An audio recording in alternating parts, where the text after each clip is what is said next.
नमस्कार विद्यार्थियों, exercise 1.1 question संख्या 12 से इसको कंप्लीट करते हैं। आज हम पूरा ये कहते हैं show that the relation R define in the set A. Relation R है वो ए सेट के ऊपर डिफाइन है। ऑफ ऑल ट्रेंगल, ए है वो सेट ऑफ ऑल ट्रेंगल यानी सभी टाइप की ट्रेंगल होगी। और रिलेशन इस तरह से होगा T1 और T2 तो दो ट्रेंगल होगी। T1 is a similar to T2, T1 है वो T2 के सिमिलर होगी। ये इक्विवेलेंस रिलेशन है, ये हमें बताना है। इसके बाद consider 3 right angle triangle, 3 right angle triangle दी गई है। T1 जिसकी साइड सी दी गई है, T2 जिसकी साइड सी दी गई है, T3 जिसकी साइड सी दी गई है। Which triangle among T1, T2 and T3 are related, और इनमें से कौन सी दो ट्रेंगल रिलेटेड होगी या तीनों ही ट्रेंगल रिलेटेड होगी, ये हमें बताना है। तो देखिए विद्यार्थियों, हम इसको कैसे सोल्व करते हैं। जैसे प्रश्न संख्या 12 हमने लिया, let A be the set of all type of triangle in a plane. A set है वो सभी टाइप की ट्रेंगल को शो करता है, और रिलेशन है उसके अंदर दो ट्रेंगल आई है। T1 is similar to T2 यानी T1 और T2 सिमिलर होगी तो इसमें आएगी। तो पहला रिफ्लेक्सिव है विद्यार्थियों।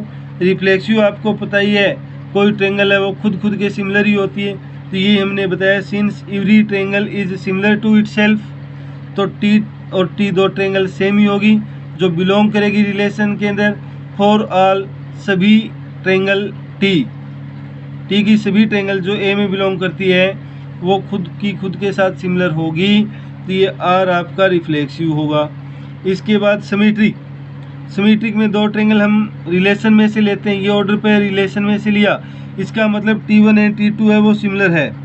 जब T1 और T2 सिमिलर है तो T2 और T1 भी सिमिलर होगी, और T2 और T1 सिमिलर है, इसका मतलब T2 और T1 इसमें बिलोंग कर गया। इसमें बिलोंग करने का मतलब आर है वो आपका सिमेट्रिक हो गया। यानी हम यहाँ से T1 T2 लेके चले थे और ये T2 T1 बिलोंग कर गया, तो ये आपका सिमेट्रिक होता है।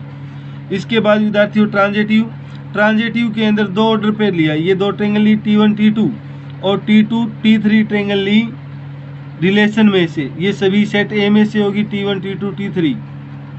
इसका मतलब हुआ T1 और T2 सिमिलर है, इसका मतलब हुआ T2 और T3 सिमिलर है। जब ये दोनों सिमिलर है, T2 है वो T1 के भी सिमिलर है, T2 है वो T3 के भी सिमिलर है, इसका मतलब 1 और 3 भी सिमिलर होगी। तो this implies T1 is similar to T3। तो T1 और T3 बिलोंग कर गई रिलेशन में, बिलोंग कर गई तो आर आपका ट्रांजिटिव होगा विद्यार्थियों। और आर इज इक्विवेलेंस रिलेशन, क्यों कि आर है वो आपका रिफ्लेक्सिव भी है, सिमेट्रिक भी है, ट्रांजिटिव भी है। जब तीनों कंडीशन सेटिस्फाई हो तो वो आपका इक्विवेलेंस होता है। इस तरह से इक्विवेलेंस हो जाएगा। और हमने देखा जो ट्रेंगल की साइड्स दी हुई थी उसमें हमने 6/3, 8/4, 10/5 किया तो सबका 2 आ रहा है। तो ये पहली ऊपर वाली साइड तो थी आपकी ट्रेंगल T1 की। जैसे यहाँ पे देखिए T1 की साइड थी 3, 4 और 5, और इसके बाद थी T3 की। T3 वाली में दिया हुआ था 6, 8 और 10, यानी 6, 8 और 10। तो ये इनका रेशियो बराबर आ रहा है ना, तो इसका मतलब T1 और T3 है वो सिमिलर है, तो ये रिलेशन में बिलोंग कर जाएगी T1 और T3। यही हमें बताना था। इसके बाद प्रश्न संख्या 13 में ये कहता है विद्यार्थियों, show that the relation R define in the set A. भी रिलेशन आ रहा है वो सेट ए के ऊपर डिफाइन है। ऑफ ऑल पॉलिनोमियल, यानी पहले में तो था ए ऑफ ऑल ट्रेंगल और इसके अंदर set A of all polynomial. Relation में आएगा P1 और P2 तभी आएगा जब सेम नंबर ऑफ साइड, यानी इनकी नंबर ऑफ साइड है वो सेम होगी। तो ये इक्विवेलेंस रिलेशन है, ये बताना है। इसके बाद what is the set of element in A related to the right angle triangle T, यानी इसके अंदर हमें एक ऐसा सेट लिखना है जिसके सारे एलिमेंट राइट एंगल ट्रेंगल से रिलेटेड हो, और विद साइड यानी इस राइट एंगल ट्रेंगल की साइड दी है 3, 4 और 5। तो देखिए हम कैसे करते हैं। इसके अंदर सबसे पहले विद्यार्थियों हमने यही लिखा कि ए वो क्या है, ए be the set of all polygon. इसके अंदर ये दो एलिमेंट आएंगे, ये तभी होंगे जब इसकी नंबर ऑफ साइड सेम होगी। तो वही सेम रिफ्लेक्सिव, हमें पता है कि खुद की साइड तो बराबर ही होगी। कोई साइड लिया है उसकी उसी के साथ यदि कंपैरिजन करें तो खुद के तो बराबर ही होता है नंबर ऑफ साइड। तो ये लिखा since P and P have the same number of side, तो ये बिलोंग कर गया। और जब ये बिलोंग कर जाता है तो ये आपका रिफ्लेक्सिव होता है, ये आपका रिफ्लेक्सिव होगा। इसके बाद सिमेट्रिक में हमने P1 और P2 दो पॉलीगन लिया रिलेशन में से, ये तभी आया जब इनकी नंबर ऑफ साइड बराबर है। तो P1 और P2 की सेम साइड है, तो यदि हम P2 आगे और P1 बाद में लिख दें तो क्या फ़र्क पड़ेगा, नंबर ऑफ साइड तो सेम ही रहेगी। तो ये बिलोंग कर गया आर में, तो ये आपका सिमेट्रिक हो जाएगा। इसके बाद ट्रांजिटिव में ये दो लिया, ये दो लिया, P2 की P1 के साइड बराबर है, P2 की P3 के साइड बराबर है, यही हमने लिखा। P1 एंड P2 है the same number of side and P2 and P3 है the same number of side.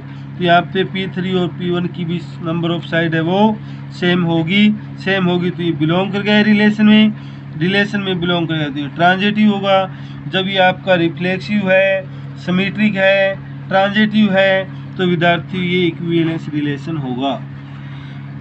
इसके बाद हमने मान लिया let B B the set of all polygon, B है वो सभी पॉलीगन का सेट है related to right angle triangle T with side, जिसकी साइड ये है।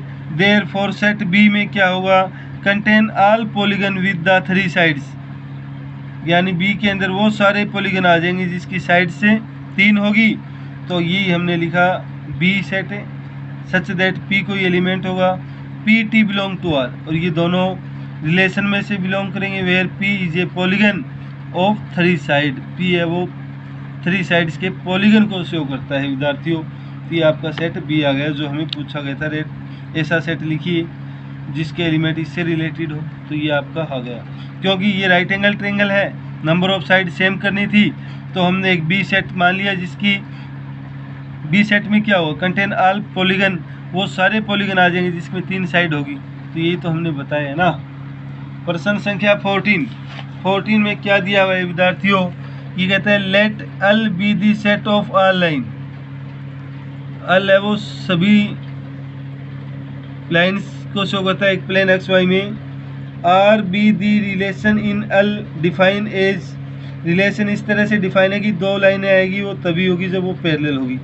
ये भी इक्विवेलेंस रिलेशन शो करना है, और फिर हमें एक सेट ऐसा लिखना है जो इससे रिलेटेड हो, यानी इसके पैरेलल हो। बड़ा आसान है, देखिए क्या करेंगे हम।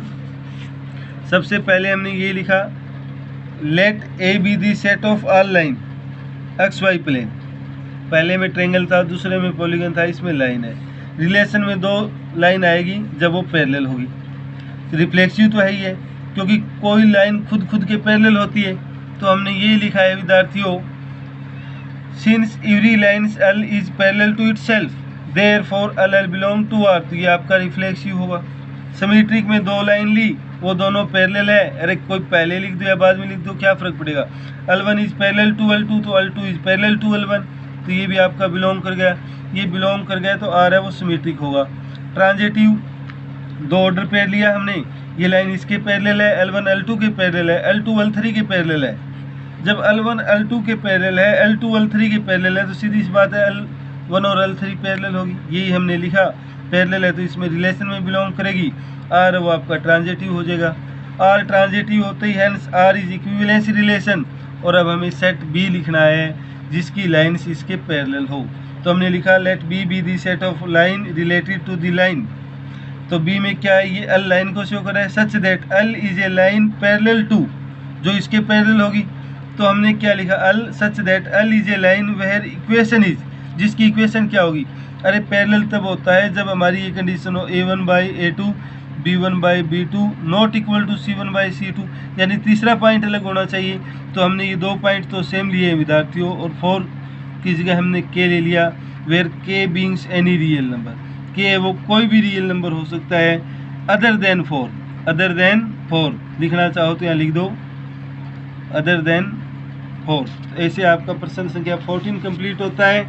इसके बाद प्रश्न संख्या 15 देखिए विद्यार्थियों। 15 में क्या दिया हुआ है, 15 में ये कहता है कि रिलेशन आर है ना, वो इस सेट के ऊपर डिफाइन है, और ये रिलेशन के एलिमेंट दिए 1 2 2 2 1 1 4 4, और ये सारे ये हमें चूज करना है, करेक्ट करना है क्या सही है।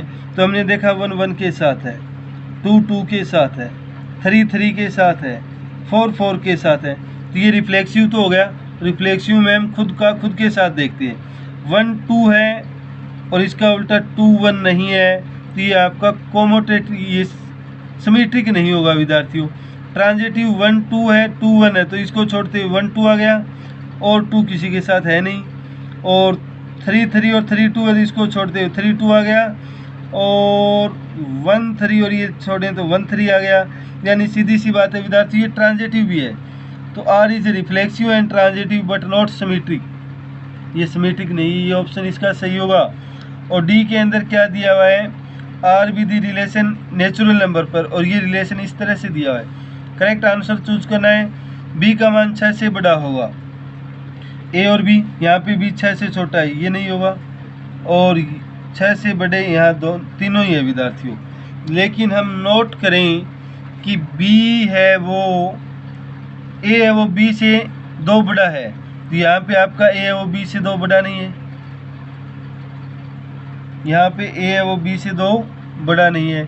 या फिर सीधी सी बात हम निकालें, यानी बी का मान निकालें विद्यार्थी, तो ए प्लस 2 आता है, यहाँ 3 में 2 जोड़े तो ये नहीं आता है, यहाँ भी 8 में 2 जोड़े तो ये नहीं आता है, तो ये आपका ऑप्शन होगा। और वैसे हम करके देखें, इसके लिखना चाहें तो ये सारे एलिमेंट आएंगे। जब हमने बी का मान 6 से बड़ा चाहा 7, तो ये 7 तभी आएगा विद्यार्थियों, कब है, जब ए 5 लें, ये इधर आगे जुड़ेगा तभी तो 7 होगा ना, तो 5 7 हो गया, 6 8 हो गया, 7 9 हो गया, और 8 10 100 ये चलेगा।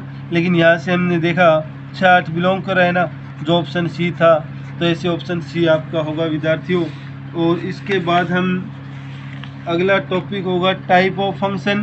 टाइप ऑफ फंक्शन से पहले हम फंक्शन होता क्या है इसके बारे में डिटेल से डिस्कस करेंगे, और उसके बाद एक्सरसाइज शुरू करेंगे।